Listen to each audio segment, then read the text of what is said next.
মজা। আমি তেমন ঝাল খেতে পারি না, তো মাঝে মধ্যে আমার ভীষণ ঝালের চলে আসে, ঝালের জন্য অনেক পাগল হয়ে পড়ি।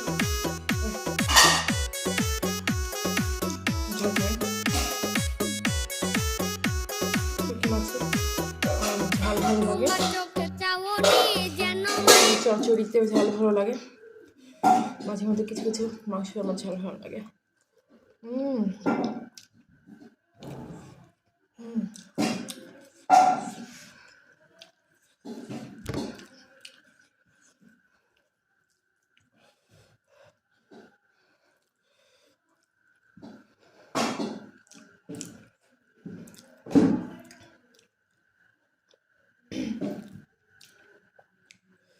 যারা শুটকি মাছ খায় না তারা পৃথিবীর একটা অন্যতম সুস্বাদু খাবার মিস করে।